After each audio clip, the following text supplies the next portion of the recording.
Olá, alunos da pós-graduação. Volto a conversar com vocês sobre o transtorno do espectro autista. Eu sou Isabela, psicopedagoga, pedagoga, e vou compartilhar um pouquinho com vocês as minhas experiências e as pesquisas dentro da escola e dentro do consultório. Vou começar abordando com vocês, então, uma questão muito importante dentro do transtorno do espectro autista, que é o diagnóstico precoce. As crianças que têm o TEA, elas demonstram, na maioria dos casos, os sintomas desde o início da vida. Mas muitas vezes esses sintomas só são olhados adequadamente depois de um tempo. Então, a maioria dos diagnósticos acontecem após os 4 ou 5 anos de idade. O que acontece, o que ocorre, é que muito já poderia ter sido feito por essa criança, sobretudo na parte motora. A intervenção com a terapia ocupacional ajuda muito nos movimentos motores amplos, a própria postura da criança andar, por exemplo. Se você, como professor, observa que os teus alunos pequenos andam na pontinha do pé, ficam o tempo todo mostrando esse centro de gravidade, a pontinha do pé. Isso é um indicativo bem importante. Então, fiquem de olho. Se ele põe o tênis, ela põe o tênis e continua na pontinha do pé. Se em momentos de ansiedade, essa criança também continua andando dessa forma. Se às vezes ela anda em cima de uma linha, fica o tempo todo sobre uma linha. Se ela não pisa na linha, tem esses comportamentos repetitivos. Então, são todos sintomas que a gente precisa observar muito e desde o início da escolarização das crianças. Então, o que a gente sabe, e que eu até já abordei no primeiro vídeo, é que não existe uma cura, mas a intervenção precoce vai ajudar muitíssimo essas crianças na funcionalidade e no desenvolvimento, tanto motor, social, quanto cognitivo. Existe uma lei que obriga a aplicação de instrumentos de avaliação pelo neuropediatra, pelos psicólogos, neuropsicólogos, já nos primeiros anos de vida da criança. E essa lei garante que já nos primeiros 18 meses de vida seja aplicada pelo pediatra. Essa primeira avaliação, ela traz os primeiros anos de vida da criança. E nesta avaliação e na avaliação dentro dos consultórios, pelos psicólogos, neuropsicólogos, alguns sinais são bem sugestivos e eles precisam ser observados. Então, por exemplo, a criança bem pequena já tinha algumas habilidades desenvolvidas, balbucio, aquele gesto deítico que chama, né, de alcançar alguma coisa, e perdeu, parou de fazer isso. Contato ocular, sorriso social, tinha no começo, parou.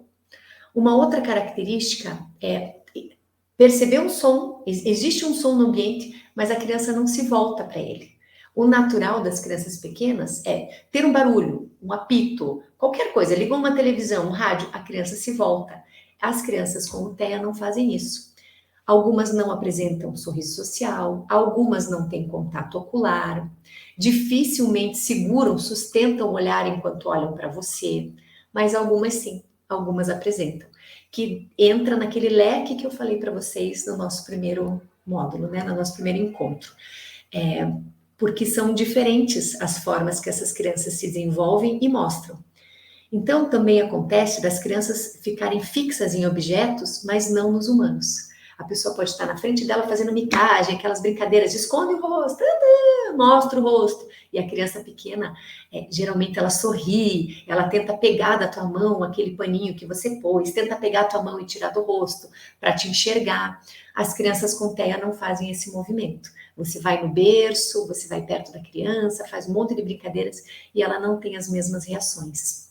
Não segue os movimentos da pessoa com o olhar. A criança muito pequenininha, no colo ainda, né, do adulto, ela vai seguindo. Você balança uma chave, ela tenta pegar. Você faz um barulho e ela tenta repetir. Então, crianças muito pequenas, 2 meses já, os bebês, eles já começam a tentar balbuciar perto, né, do modelo que o adulto está dando. As crianças com TEA não fazem esse movimento. Então, essas são coisas muito importantes que o pediatra precisa saber, logo nos primeiros meses de vida. Apresentar pouca ou nenhuma vocalização, não aceitar o toque. Você chama pelo nome, não olha, não imita. Como eu já falei, né, aquela questão de responder a forma afetiva do outro, engajamento social nas brincadeiras, engajamento social com o adulto que está ali tentando interagir, essa criança não tem. Sons altos incomodam bastante. Teve um vídeo que eu assisti, muito interessante, que é como se você, por exemplo, estivesse batendo uma colher numa panela e o autista estivesse escutando uma buzina de um trem altíssima do lado do ouvido. Então a sensação de incômodo é tão grande que eles fazem esse movimento com muita frequência. Acontece muito em crianças na minha escola, quando a gente vai ter algum evento, que vai ter apito, que vai ter microfone, som alto, a gente já prepara essas crianças. Olha, vai ter um som alto, não se assuste, é o microfone, eu vou falar no microfone, eu procuro não falar no microfone na minha escola, prefiro conversar com as crianças de perto, mas muitas vezes a gente precisa, e eles se incomodam. Então, quando tem campeonatos dentro de uma quadra, eles se sentem muito mal. A tendência é não querer ficar lá dentro. Não só pelo jogo, não só pela dificuldade de estar ali, mas as crianças mais velhas, elas têm muita dificuldade de permanecer num ambiente com ruído e com muito movimento. Que eles têm uma sensação de bagunça, que vai ter uma agressão ali dentro. Eles se sentem agredidos. E esse comportamento que a gente percebe nos mais velhos já é perceptível quando eles são bem pequenininhos, nos primeiros anos de vida, mas a gente não presta atenção. Então, a gente precisa olhar muito bem esses bebês. Esse incômodo com sons altos, o choro que fica muito forte porque se incomoda muito, se sente muito inseguro. Distúrbio do sono, são crianças que dormem pouco ou às vezes dormem demais, então tem esses dois lances, né, de diferença. A irritabilidade no colo, não querem ficar no colo, isso é muito frequente também.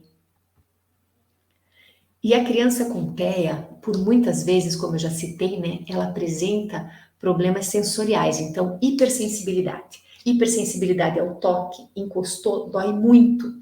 Tem uma criança na minha escola que ela fala assim, eu não posso usar essa calça da escola, porque essa calça da escola, ela encosta na minha perna, e eu não posso usar essa calça da escola. Então, ela usa uma calça bem larga, claro, diferente do uniforme da escola, mas ela usa uma calça bem larga para não encostar no joelho. E ela reclama como se aquele tecido estivesse cortando a pele dela mesmo. É uma sensação de sufocamento que ela tem da pele, como se ela estivesse sendo estrangulada, né? Ou às vezes eles têm uma hipossensibilidade. Você viu que a criança caiu, se machucou, se cortou, e você que tem que avisar, ó, você se cortou, vem cá, deixa eu passar um remédio aqui, limpar o teu ferimento. A criança nem percebe, ela continua andando e não sente nada. Muitas vezes a gente percebe que eles têm dificuldade para carregar objetos. A parte motora fina deles é muito diferente o desenvolvimento, e às vezes eles não têm força. Muito difícil para eles a letra cursiva, até porque a apreensão do lápis é muito difícil, então a gente percebe frequentemente crianças com TEA utilizando a letra script ou a letra caixa alta. Raramente eles utilizam a letra cursiva, porque eles têm essa baixa destreza motora, né? Como eu já falei para vocês, essa sensação tátil, né, é muito difícil para eles lidar com essa questão tátil. Muitos não querem andar descalços, muitos às vezes não usam tênis, querem ficar de chinelo. Tem vários extremos, né? Ou não tira o tênis num extremo calor, não tira o casaco num extremo calor, ou o contrário. Sempre de chinelo, não põe o tênis, tá um frio matando lá fora e a criança de regata. Tem esses extremos, né, que a criança sente. Medo de altura, muitas vezes, medo quando o pé encosta no chão, medo de areia, não vão no mar. Então, questões sensoriais estão sempre acompanhadas o transtorno do espectro autista. Outras coisas que eu já abordei também no primeiro vídeo, a questão das texturas, a seletividade alimentar. Tem alimentos que eles não ingerem, por causa da própria, sensação gustativa, não é nem o gosto, mas às vezes a textura do alimento não vai, e eles não comem, e por vezes precisam de uma suplementação alimentar. A questão da luz, do som, atrapalha muito. Eles têm muita dificuldade de lidar com mudanças de luz, com mudanças de som, isso tudo atrapalha bastante. E como eu já tinha falado para vocês, né, a questão da desatenção e de não responder quando chama pelo nome, é como se não estivesse te ouvindo. Muitas vezes aqui no consultório eu percebo as crianças, bem como eu escrevi ali, né, a roupa embolada no corpo. Aí eles vão se movimentar, eles não conseguem desembolar, o casaco fica limitando o movimento e a gente tem que ajudar por vezes a colocar a roupa adequadamente para não atrapalhar. Muitas vezes eles se sujam e não percebem, então o rosto fica muito sujo. Às vezes pegou na areia, passa no rosto, não sente, pega no alimento, põe na boca ao mesmo tempo. Essas depurações que eles precisam ter ainda vão um tempinho, a gente precisa orientar bastante. Aqui tem alguns relatos, né? Alguns barulhos me incomodam muito. Na sala de aula, quando todos falam junto, é difícil entender se eles estão alegres, brigando, se tem que permanecer sentado ou se é necessário sair da sala. Já aconteceu de um aluno sair da sala e ir lá na minha sala e falar: Isa, me ajuda. E eu perguntava: mas o que aconteceu? Tá uma barulheira na minha sala. Me ajuda, eu não sei o que fazer. E é engraçado, porque eles não conseguem, para nós, né, é engraçado, para eles, eles sentem medo desse tipo de situação. Realmente é uma situação que causa pânico nessas crianças. E por vezes eles ficam tão excitados que eles começam a pular. As crianças estão fazendo barulhos e eles começam a pular. Eles entendem que é uma brincadeira e que é uma agitação e vamos pular então. Tem vários extremos que a gente pode perceber. Continuando o relato da criança, né? Quando alguém me estende a mão, não sei o que ela quer. Se quer me dar alguma coisa, se quer alguma coisa minha, ou se vai me ajudar a levantar. Agora, se você me diz exatamente o que está acontecendo e o que quer de mim, isso me alivia muito. Preciso legenda, entende? Tem uma criança na escola que ele pergunta assim para mim: agora é o hino? E eu aprendi a devolver a pergunta para ele: agora é o hino? E ele me responde. Então, muitas vezes, essa pergunta vem para organizar, porque eles não entenderam. E quando a gente valida e pergunta para eles novamente, eles só queriam validar a hipótese que eles tinham. E aí eles respondem: eu acho que é o hino, por exemplo. Eu respondo: é o hino. Vem a segurança, estabiliza o comportamento e tá tudo bem. Agora, se a criança fica sem entender, desestabiliza o comportamento. Um outro exemplo, eu odeio festa de aniversário. Tem muita gente abraçando, falando alto, correndo, batendo palmas. Eu não entendo nada. Fora aquelas bexigas grandes que podem estourar a qualquer momento e me deixar muito incomodada. É como se enfiassem uma faca no meu ouvido. Chego a sentir dor e quero sumir daquele lugar. Isso não é exagero. É como eles se sentem realmente. Quando eu posso sair da festa por pouco tempo e fazer intervalos em um lugar menos barulhento, eu consigo ficar na festa até a hora do parabéns. Então é preciso que a gente sinta como é que essa criança está, como é que esse adolescente está e ir procurando estratégias para acalmá-lo. Então tira. Muitas vezes quando a gente tem comemorações, por exemplo, na minha escola tem um sino, tem um personagem que passa com um sino, vai pela escola inteira no dia dos aniversariantes. Então, 2 dias antes eu começo a preparar as crianças para que elas participem dessa cultura, os crianças que têm autismo. Olha, vai passar o personagem fulano de tal, ele vai passar com o sino, não se preocupe, o barulho é esse. Daí eu mostro o barulho. Tá muito alto? Tá muito baixo? Como que você acha que ele poderia fazer? Então, peço para a criança pegar o sino, fazer. É muito importante antecipação de estratégias com essas crianças, antecipação de rotinas, o que vai acontecer. Porque se eles desestabilizam, aí é muito difícil, às vezes demora muito até voltar à tranquilidade. Então, como eu vim abordando com vocês, essas questões sensoriais, motoras, de estimulação, emoção, cognição, interação social, linguagem, são muito diferenciadas no TEA. E tem uma questão importante que é a autorregulação. Eles precisam de um controle externo, de uma monitoria externa para a autorregulação. Eles não conseguem, não, foi só uma bexiga. Deixa eu me acalmar. Eles precisam que alguém vá lá e diga, vai estourar uma bexiga. Calma, só foi a bexiga. Foi a bexiga que estourou. Pode se acalmar. O que você precisa? Precisa sair? Precisa tomar uma água? Vai estourar uma bexiga. O que você quer fazer? Você quer que eu te tire? Você quer sair? Você quer ficar? Então, essa autorregulação e essa monitoria tem que vir de forma externa. Eles não dão conta, sobretudo nos primeiros anos de vida. Mais para a adolescência, eles começam a ter esse maior controle.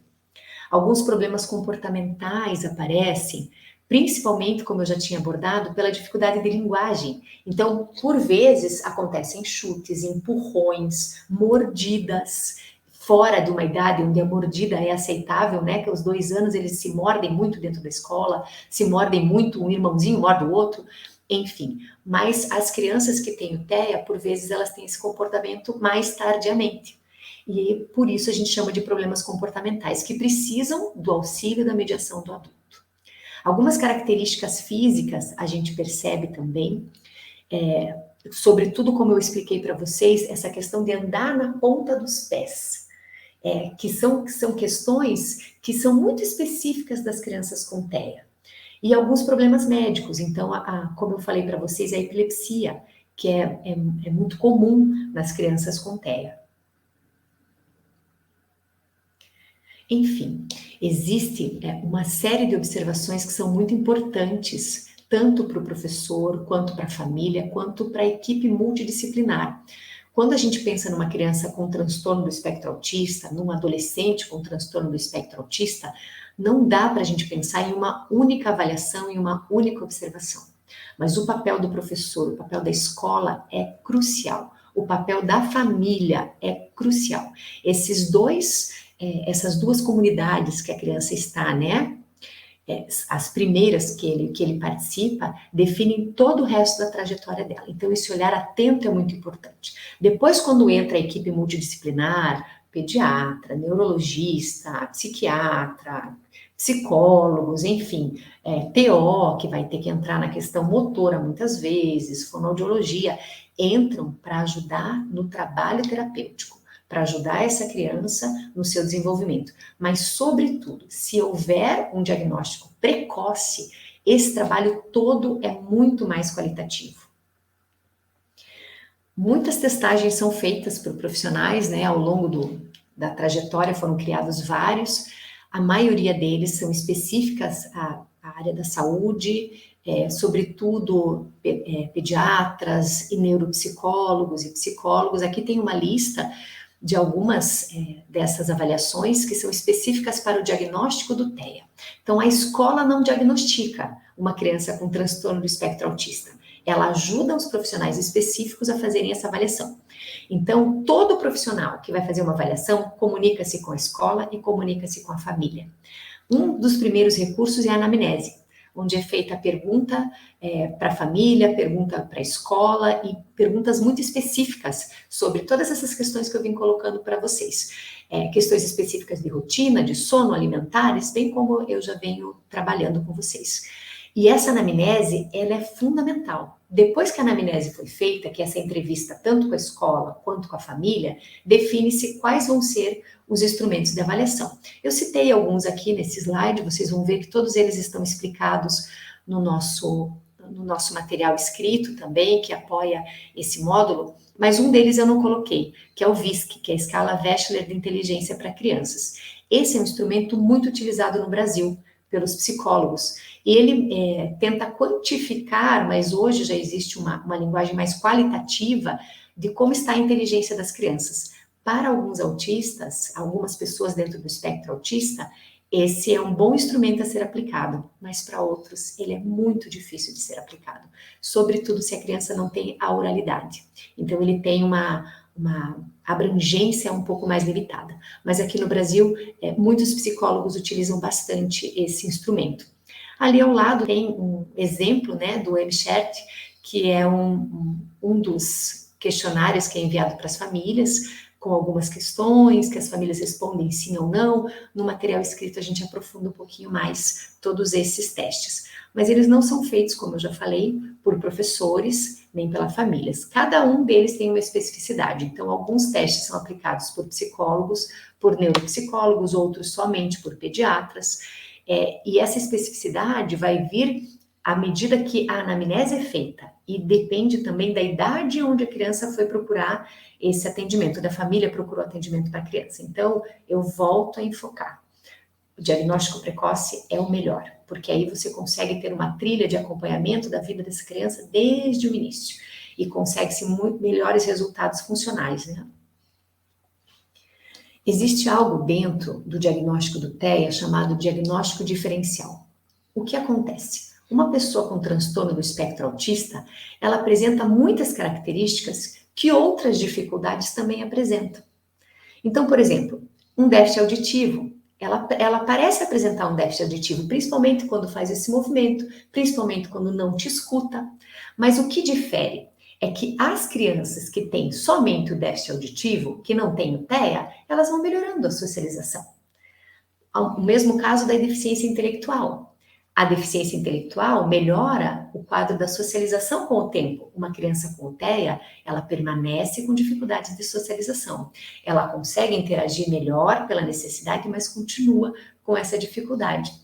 O transtorno de linguagem, quando ele é específico, um transtorno de linguagem e não é o TEA, a gente vê que a criança começa a desenvolver melhor essa sua comunicação com gestos, mudam os comportamentos repetitivos, porque ela amplia o seu leque de linguagem. No TEA, a gente percebe que eles permanecem por muito mais tempo com as mesmas dificuldades, gestos repetitivos, comportamentos repetitivos.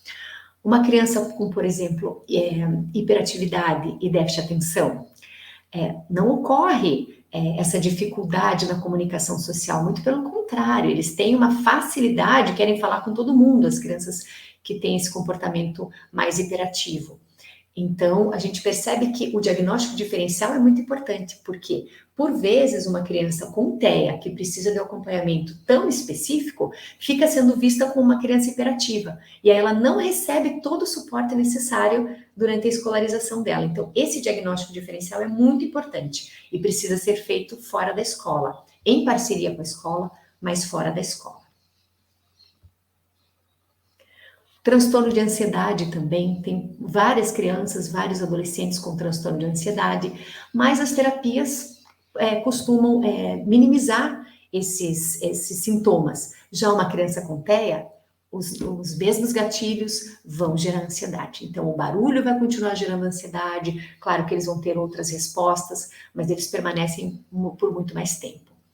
Existe um transtorno chamado TOC, né, um transtorno obsessivo compulsivo, que também prejudica a comunicação, e ele também tem um comportamento muito diferenciado quando é um transtorno obsessivo-compulsivo e quando é o TEA. No TEA, a pessoa parece que ela é obsessiva, porque ela tem esse comportamento obsessivo nas rotinas, na forma de brincar, na forma de agir. Então, é muito importante esse diagnóstico diferencial. E a própria esquizofrenia, né? Que essas alucinações que acontecem com a esquizofrenia, que um diagnóstico diferencial vai poder dizer, olha, a pessoa tem um quadro de esquizofrenia ou tem um quadro de TEA. Quem vai poder dizer isso sempre vai ser o psiquiatra, mediante um comportamento e uma observação sistemática. Não pode ser uma consulta, tem que ser um acompanhamento. A pessoa com TEA e uma pessoa com essas síndromes e com essas características precisa de um acompanhamento ao longo do tempo, porque esses comportamentos precisam ser repetidos durante um período de tempo, eles precisam ter características que se mantenham nessa observação para que possa se fazer um diagnóstico bem preciso. Assim como essas outras síndromes que eu coloquei nessa tela, né, que vocês vão poder ver um pouquinho melhor no material que está disponível para leitura. Quando a família recebe o diagnóstico do TEA, primeiro é um susto. Então, não é muito fácil, muito simples, porque junto com esse diagnóstico vem uma mudança muito grande que a família precisa fazer. É uma mudança no planejamento familiar, é uma mudança na parte financeira da família, é uma mudança na própria relação com a criança, porque as mesmas estratégias que você poderia utilizar com seu outro filho, ou com os teus sobrinhos, ou com os próprios vizinhos, quando a criança teria aquele comportamento, não vão funcionar com a criança com TEA. Então, toda família que recebe um diagnóstico de TEA, ela precisa de um apoio de uma rede uma rede de profissionais, uma rede de pessoas sensibilizadas, mas que não estejam só sensibilizadas, elas precisam estar preparadas, instrumentalizadas a orientar essa família de forma que ajude a diminuir essas culpas, essas angústias que vêm. A família sente, de certa maneira, uma culpa, essa angústia pelo próprio diagnóstico, ela é natural, ela virá. Então, essa família vai precisar de um apoio emocional. São muitos os atendimentos que uma criança com TEA precisa, não importa se o grau é leve, porque mesmo sendo um grau leve, vai precisar de uma terapia focada nas questões sociais, cognitivas também. Então, as famílias precisam, por vezes, aumentar a jornada de trabalho. Muitas vezes, um dos dois, ou o pai ou a mãe, param de trabalhar para cuidar dessa criança. Uma preocupação exacerbada, como vai ser o futuro dessa criança, e quando eu não estiver aqui, como vai ser isso? Então, essa família precisa de um olhar, fora o cansaço e o desgaste que essa família, por vezes, já tem, pelas noites mal dormidas, pelo investimento na alimentação que não dá certo. Então, toda a comunidade que trabalha com essa família precisa ter um olhar de empatia e um preparo muito grande, porque essa família vai precisar de muito apoio e de profissionais bem especializados para ajudá-los até em que momento a gente vai entrar com determinado acompanhamento, porque tudo ao mesmo tempo é muito pesado para a família. Então, em que momento entra o acompanhamento da fonoaudióloga, que é muito importante nos primeiros anos de vida, até para que a criança possa falar adequadamente, possa colocar-se, pronunciar adequadamente as palavras, ou até começar a falar, que são questões bem importantes que às vezes não acontecem logo nos primeiros anos de vida, né? E para essa família que acabou de receber o diagnóstico, existe uma versão em português, né, desse kit dos 100 primeiros dias, que é um kit que faz, além de um acalento no coração da família, ensina a como pensar um pouquinho nesse diagnóstico, como planejar as primeiras ações pós-diagnóstico, como intervir com o seu filho. Então, é como se fosse uma cartilha ali que vai dar uma certa segurança para a família sobre como lidar com todo esse universo que virá. O mais importante é entender que por trás do TEA existe uma pessoa que está sendo diagnosticada. Uma pessoa que sente, que vê, que ouve tudo o que está acontecendo. Ela só não está respondendo da forma que você esperaria. Então a gente não pode imaginar que a gente está lidando com alguém que não está te ouvindo. Então a gente precisa cuidar do que diz, planejar o que vai fazer e ter muita empatia. A afetividade, ela é muito importante para as crianças com TEA. Apesar das crianças adolescentes, apesar delas não conseguirem demonstrar, elas precisam sentir que isso vem de você. Isso é muito importante. Quero agradecer a atenção de vocês e até o nosso próximo encontro.